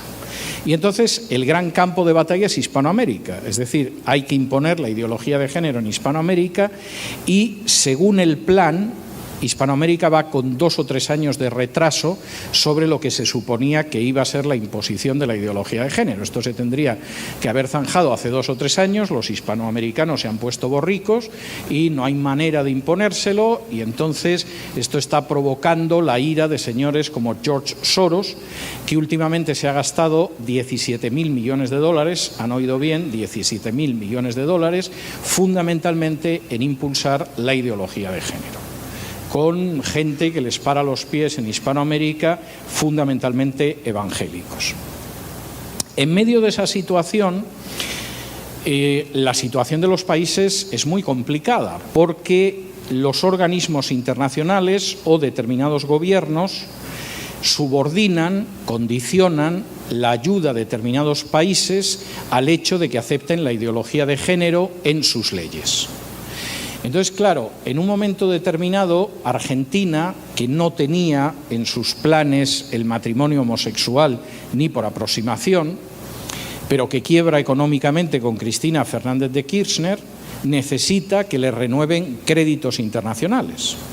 Y entonces a Cristina le dicen, bueno, le vamos a renovar los créditos, pero usted va a aprobar el matrimonio homosexual. Y Cristina lo aprueba. En un momento determinado, Macri, que lo hizo muy mal porque todo lo que tenía que hacer no lo hizo, y claro, llega un momento en que ya no lo puedes hacer, se encuentra con una situación de Argentina de nuevo en quiebra. Y entonces el Banco Mundial concede algún préstamo con cuentagotas, pero el aborto se va a legalizar en Argentina. El problema es que hay una gran movilización popular, sobre todo muy encabezada por las iglesias evangélicas, y el aborto acaba derrotado en el poder legislativo en Argentina. Y entonces la historia es cuándo vamos a poder lanzar el siguiente ataque. Pero el gran problema, y este es un problema muy serio, independientemente de que uno sea evangélico, sea cristiano o no crea en nada, es un problema de soberanía nacional. Es decir, al final las naciones de Hispanoamérica tienen que soportar presiones para aprobar unas leyes que no son las que quiere la mayoría de la población, porque hay una serie de organismos supranacionales que se las quieren imponer y que aprovechan la situación mala económica y social y política de esos países para imponerla. Y permítanme que les cuente dos ejemplos. El primer ejemplo, a mí me lo contó una de las personas que lo vivió en primera persona. Hace unos años vino a la ciudad del sur de Estados Unidos, donde yo vivo, a darme la medalla de oro del Congreso de su país. Era de una república hispanoamericana, no era el Perú. Y le invité a cenar, y mientras estábamos cenando me dice que había tenido un encontronazo muy fuerte con la entonces secretaria de Estado de Estados Unidos, Hillary Clinton, en la que le tuvo que decir: señora Clinton, no vamos a aprobar las leyes de ideología de género en este país, porque este país es pro familia y es contrario, y deje usted de presionarnos. Pero me contaba que las presiones habían sido insoportables. Y es un país con menor población que el Perú, en fin, más fácil de presionar, si se quiere más estable, pero en cualquier caso al que se puede presionar. El otro país es Kenia. En un momento determinado el presidente Obama decidió recuperar sus raíces africanas. Tiene unas raíces blancas, su madre era blanquísima como el papel, pero decidió recuperar las raíces negras y entonces se fue a Kenia. Y cuando el presidente de Kenia lo recibe en el aeropuerto, el presidente de Kenia le dice: señor presidente Obama, deje usted de presionarnos para que aprobemos las leyes de ideología de género, porque este país cree en la familia y no las vamos a aprobar, y no nos siga presionando. Entonces, esta es una labor continua de presión, y aunque solo fuera por patriotismo y por sentido de la dignidad nacional, nadie debería de aceptar la imposición de las leyes de género, independientemente de que crea en la familia, de que sea cristiano, de que crea en los valores bíblicos o lo que sea, aunque sea un ateo.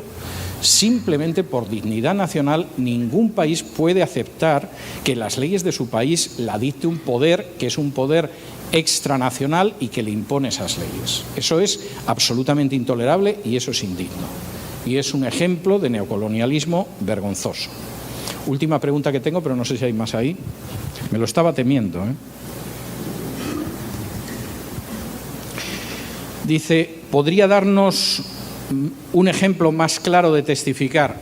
Mire, hay millones, millones.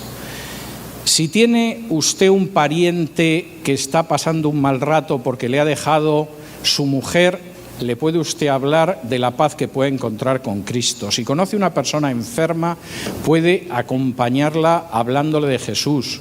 Si conoce el caso de un niño abandonado, hay un padre para ese niño que está en los cielos. Es decir, las posibilidades de testificar son casi infinitas, casi infinitas. Y si no las aprovechamos es porque estamos en otras cosas. Por ejemplo, nos parece más interesante comentar el último partido de fútbol con el vecino. A mí, como el fútbol nunca me ha interesado, seguramente nunca me van a pillar en eso, pero bueno. Pero podría hablar con el vecino sobre el último libro que he leído o la última película que me ha gustado o cosas de ese tipo. Posibilidades para testificar son verdaderamente ilimitadas.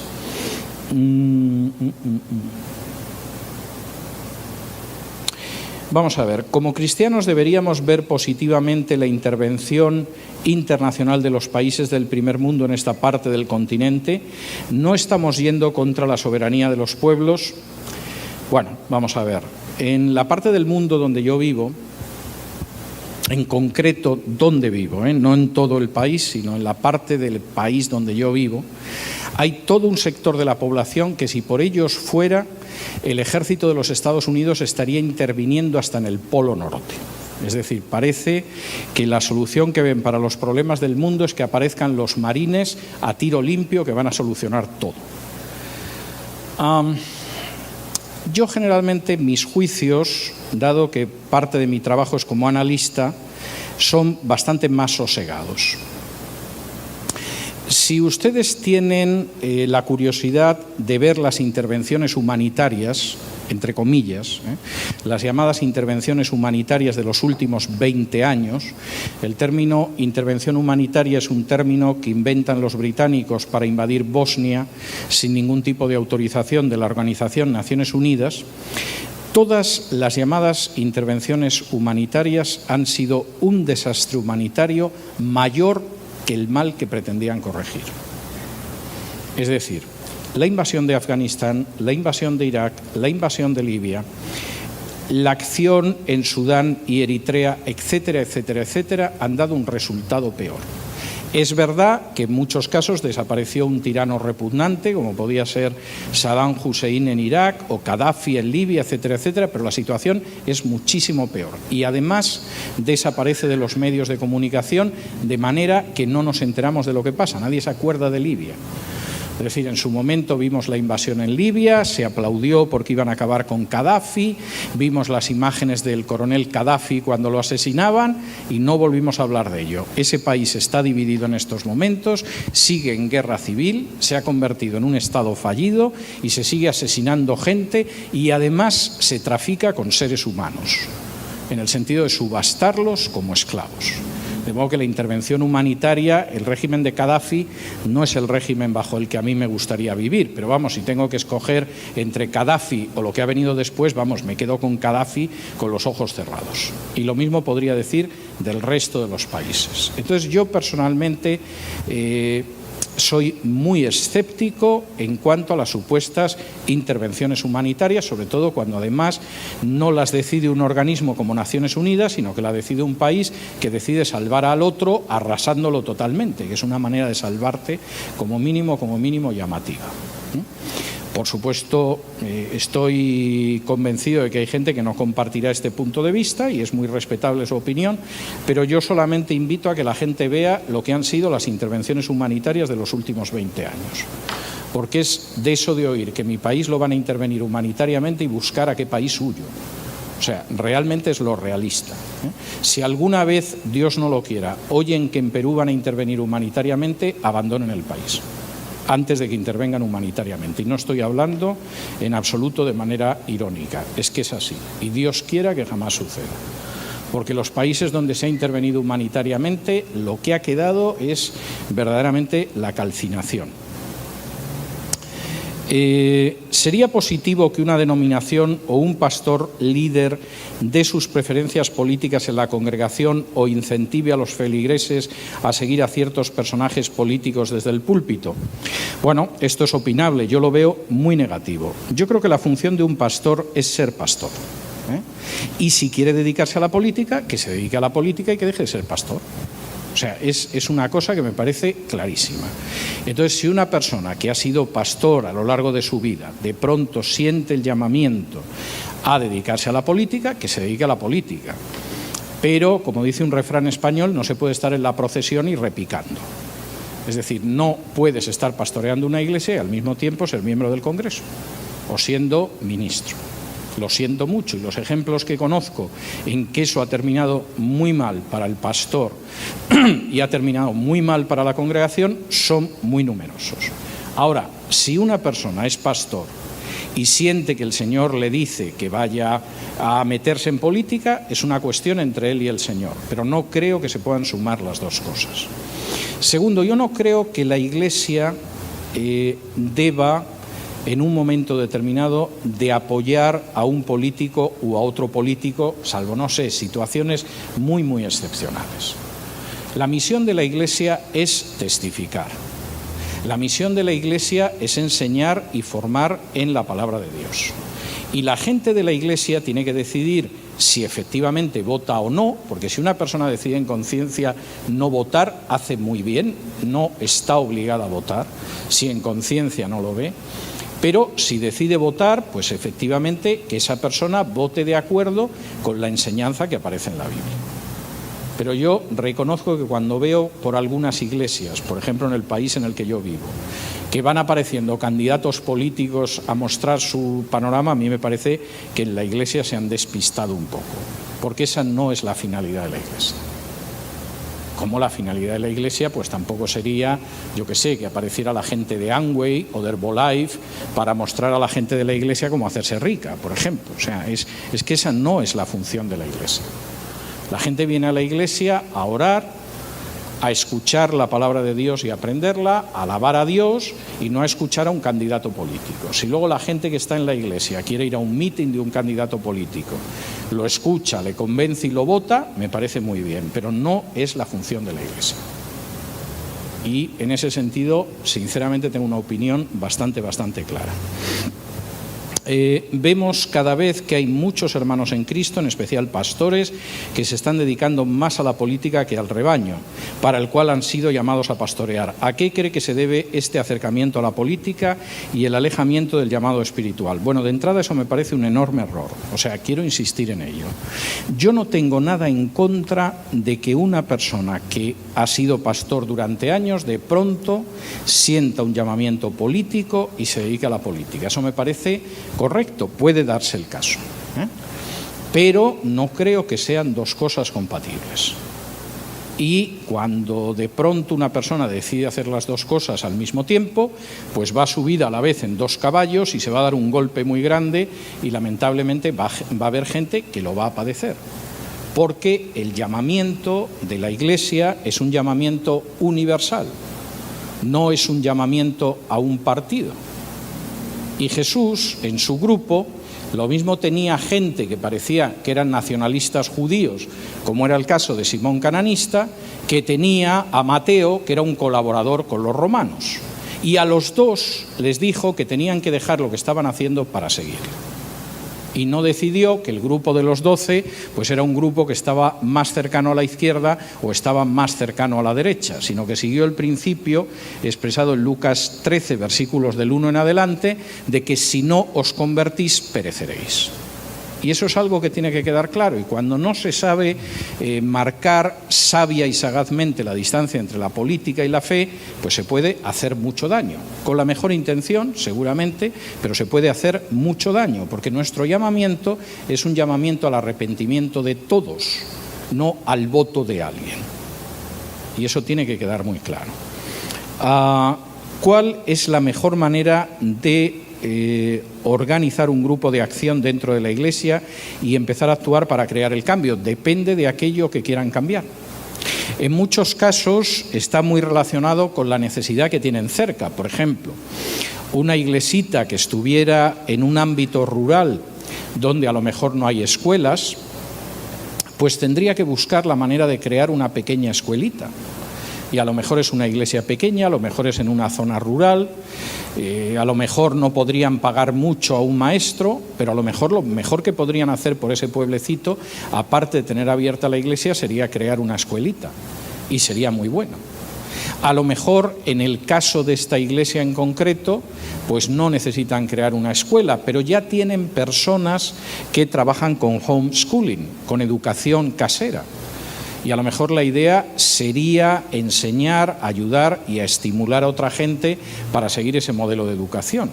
Y luego tendrían que ver las necesidades que hay alrededor. de esta iglesia y de las otras iglesias locales que están conectadas con esta iglesia. Es decir, ¿cuáles son algunos de los problemas que tienen cerca? ¿Tienen un problema, por ejemplo, de jóvenes absolutamente despistados en esta vida?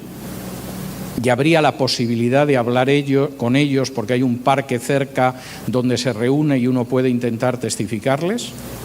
El problema a lo mejor es que conocen gente que vive sola y que es anciana y que tiene dificultad para valerse, y esa gente necesita ayuda, y dentro de la iglesia se puede acabar formando un pequeño grupo que esté ayudando a esos ancianos o a gente que tiene algún tipo de minusvalía. Pues depende. Les voy a dar dos ejemplos de la etapa inmediatamente posterior a cuando yo me convertí, Y yo personalmente estoy muy convencido de lo que les voy a decir. Había dos actividades, sobre todo una de ellas, a las que yo me entregué y le di muchas horas durante años en esa época, y creo que esto nunca lo he contado en público, o sea que se van a enterar ustedes por primera vez.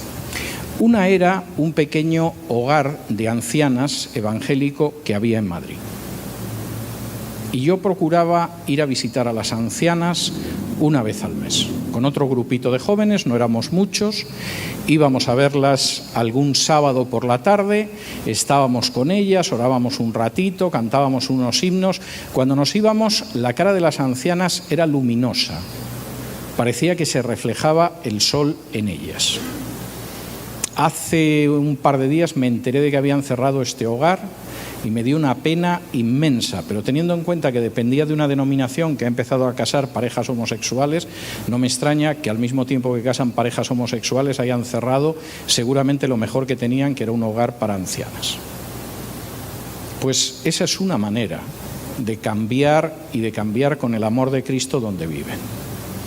La otra cuestión era una pequeña misión que todavía existe en España, que se dedicaba a grabar materiales para ciegos. El director de la misión era el anciano de una iglesia, había tenido un accidente de automóvil, se le habían desprendido las retinas y quedó ciego. Y mientras estaba en el hospital, porque había quedado ciego y estaba convaleciendo, escuchó un programa en francés que hablaba de una organización que intentaba comunicar el evangelio para ciegos, y creó una igual en España. Y yo iba 3 tardes a la semana a grabar materiales para ciegos. Debí de grabar casi toda la Biblia y grabé un montón de libros evangélicos. En un momento determinado, pues ya tuve que dejar de hacerlo, pero durante años estuve haciendo eso. Yo personalmente estoy convencido, no tienen ustedes por qué compartir mi opinión, pero yo estoy convencido de que de las mejores cosas que yo he hecho desde que me convertí no son mis libros, mis conferencias o mis seminarios, sino el tiempo que yo dedicaba voluntaria y anónimamente todas las semanas a los ciegos, o voluntaria y anónimamente todos los meses a aquellas ancianas. Y por supuesto la gente no me conoce por eso, nadie me va a felicitar, salvo el director de aquella misión, que ya está con el Señor hace años, por el hecho de que yo diera esas horas. Pero una cosa es cómo valora la gente las cosas y otra es cómo las valora el Señor. Y desgraciadamente ha habido una malísima educación en cuanto al servicio cristiano y a la creencia de que el servicio cristiano es lo que otros ven, lo que otros alaban y lo que te hace sentirte importante y superior a los demás. Eso no es una enseñanza cristiana. Lo que verdaderamente importa, sirve a Dios y al prójimo y va a servir a la sociedad, es aquel trabajo que ustedes hagan por amor hacia aquellas personas que tienen una necesidad, a pesar de que es posible que la gente no sepa nunca que ustedes lo han hecho, o no le den importancia, o les parezca que es una pérdida de tiempo. Pero cada hora que ustedes en un momento determinado pasen llevando las cargas de los otros, ayudando a la gente a no sentirse sola, comunicándoles el amor y la esperanza de Jesús, eso es mucho más importante que la hora que yo puedo pasar desde un púlpito enseñándoles a ustedes. aunque ustedes no lo crean. Y eso es enormemente importante y tenemos que recuperarlo, porque el problema es que hemos acabado creando una imagen del ministerio falsa. Y es la idea de que cuanto más te conocen, más te proclaman, más maravilloso pareces, mejor es. No. A veces eso es una pompa de jabón de vanidad que acaba estallando siempre. Yo he visto estallar muchas en los últimos 40 años.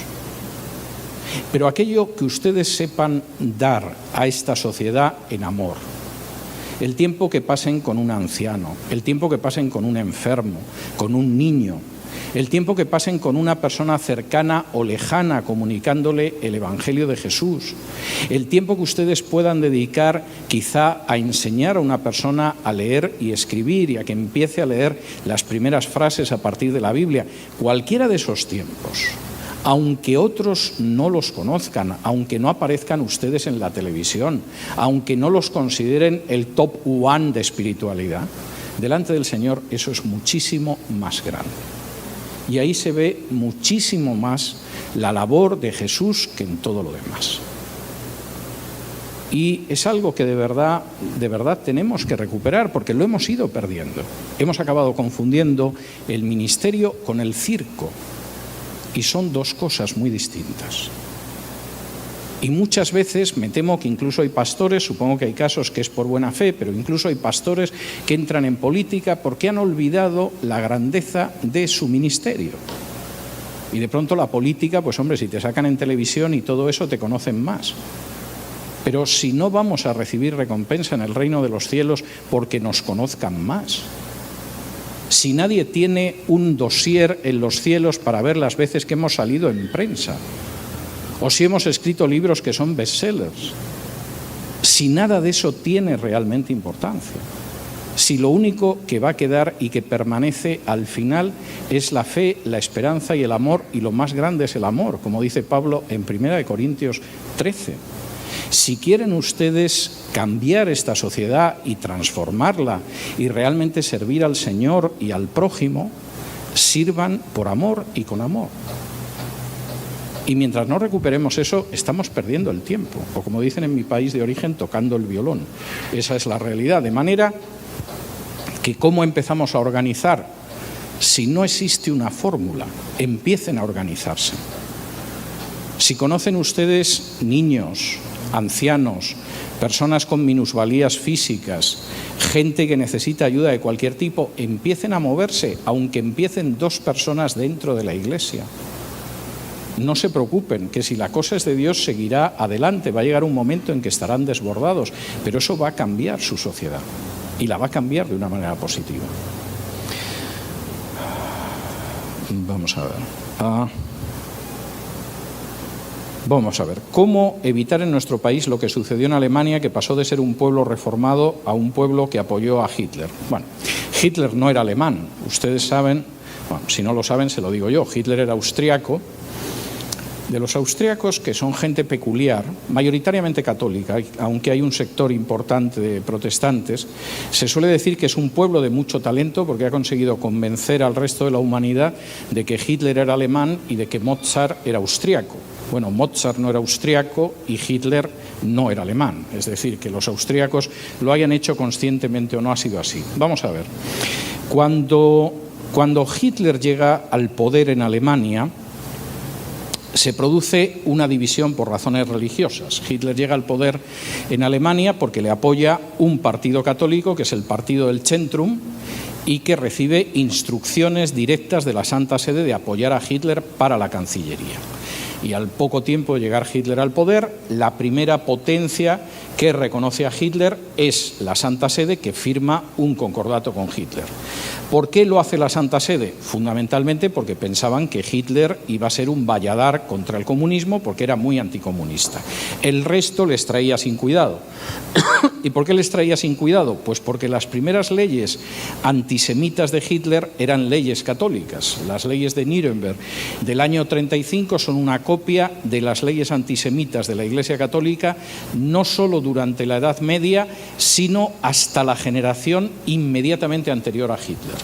Y en ese sentido son una copia y son leyes antisemitas que existían en países católicos como Polonia, que era muchísimo más antisemita que Alemania. Yo recuerdo, hará quizá 20 años, en unas entrevistas largas con el que era presidente de la comunidad judía en España, Max Massin, que perdió a casi toda la familia en el Holocausto, y me decía, los polacos eran mucho más antisemitas y eran mucho peores que los alemanes, y es verdad. Lo que pasa es que luego a los polacos los invadieron y, en fin, eso permite que se les mire con cierta benevolencia.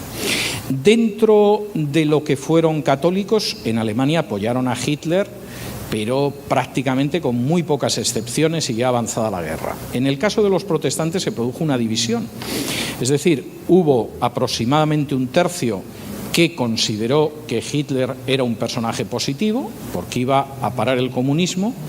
Hubo un tercio que no lo consideraba positivo, pero que consideró que no se iba a meter en política, es decir, su problema era dentro de la Iglesia y punto. Y hubo un tercio que se opuso a Hitler y que fue lo más opuesto al nazismo, y que era lo que se llamaba la Bekennende Kirche, la iglesia confesante alemana, que eran evangélicos, y era donde estaba Dietrich Bonhoeffer y donde estaba, por ejemplo, Martin Niemöller, que Hitler le llamaba mi prisionero particular. Era un pastor de Berlín que empezó a predicar seguida al rabí judío Jesús de Nazaret, lo cual, si lo dices en Lima un domingo por la mañana no pasa nada, a lo mejor hasta queda bien, pero claro, decirlo en Berlín en el año 33-34 era otra cuestión. Y al inicio de la llegada de Hitler al poder detuvieron a Martin Niemöller. Como los tribunales todavía no los controlaban los nazis, a Martin Niemöller lo pusieron en libertad, y apenas salía Martin Niemöller del tribunal en libertad le esperaba un automóvil de la Gestapo que lo detuvo y se lo llevó a un campo de concentración donde estuvo hasta el final de la guerra. Y en aquella época, que todavía no había estallado la Segunda Guerra Mundial, Hitler tenía la costumbre de reunir el día de su cumpleaños a los mariscales y les concedía un deseo. Esto suena casi a cuento de hadas, pero en fin, Hitler era peculiar, ¿no? Y entonces uno de los mariscales veteranos de Alemania, que además había sido uno de los héroes de la Primera Guerra Mundial, que se llamaba von Mackensen, le dijo: Mein Führer, yo quiero la libertad de Martin Niemöller. Y Hitler le contestó: no puedo poner en libertad a Martin Niemöller porque Martin Niemöller es mi prisionero particular. Y se pasó toda la guerra como el prisionero particular de Hitler, que no sabían si matarlo o dejarlo en libertad, porque a saber cuál era el capricho del Führer.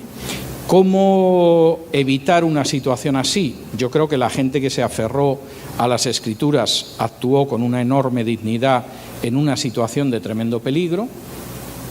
Y, por ejemplo, la gente que tenga la oportunidad de ver una película que se llama Sophia Scholl, que creo que se puede encontrar, es una película de hace no muchos años y es la historia de todo un grupo de adolescentes mayoritariamente evangélicos, había algún católico, pero mayoritariamente evangélicos, que estaban en la oposición no violenta a Hitler. Pues puede ver que efectivamente cuando uno se aferra a las Escrituras, uno es fiel a las Escrituras y aplica el principio de Hechos 5, 28, 29 de obedecer a Dios antes que a los hombres. ¿Cómo poder actuar frente a la decisión de un presidente que decide dar órdenes o decretos de persecución? Pues hay que buscar la dirección del Señor. Yo creo que en medio de una situación de persecución, en la medida en que legalmente se pueda hacer, hay que intentar que se deroguen esas leyes, y creo que hay leyes que además se van a llamar de libertad religiosa, que van a empezar a promulgarse ya y que van a intentar acabar con la libertad religiosa, y mientras haya posibilidad de actuar en los tribunales hay que oponerse a ello. Y creo que si en un momento determinado se produce una situación de persecución, pues tendremos que ponernos en manos del Señor y ver cómo actuamos cada uno de nosotros. Es decir, no vamos a dejar de proclamar el Evangelio. Podemos intentar ver cómo proclamar ese Evangelio sin necesariamente chocar con las leyes. Si no nos dejan tener reuniones públicas, nos reuniremos en las casas. Si no podemos comprar Biblias en librerías, las traeremos de contrabando. En fin, eso depende, pero en cualquiera de los casos lo que es bastante claro es que en última instancia vamos a obedecer a Dios antes que a los hombres. Siguiente. ¿Cuánto ayudaría a la nación del Perú tener políticos cristianos que realmente defienden los valores? Pues mucho menos que cristianos anónimos por millones que están viviendo la vida de discípulos.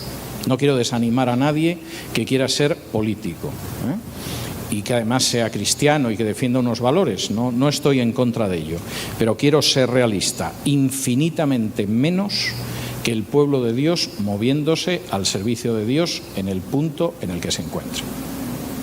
Insisto en ello, no tengo la menor duda. ¿Por qué es un gran error unir la Iglesia con el Estado? Es un inmenso error, no ha dado nunca buen resultado. Y posiblemente una de las cosas mejores, a la Iglesia Católica le encantaba porque era someter al Estado a sus intereses, pero esa es una de las maldiciones que han pesado sobre nuestra cultura. Pero uno de los grandes logros, estoy convencido de ello, de los padres fundadores en Estados Unidos fue separar la Iglesia del Estado. No tener una Iglesia oficial, permitir la libertad de culto, y al mismo tiempo no permitir que ninguna confesión pudiera dictar a un Estado lo que tenía que hacer, ni tampoco al Estado que pudiera coartar esa libertad de expresión. Me están haciendo señas de que hemos terminado. Muchísimas gracias, han sido ustedes muy pacientes y muy amables.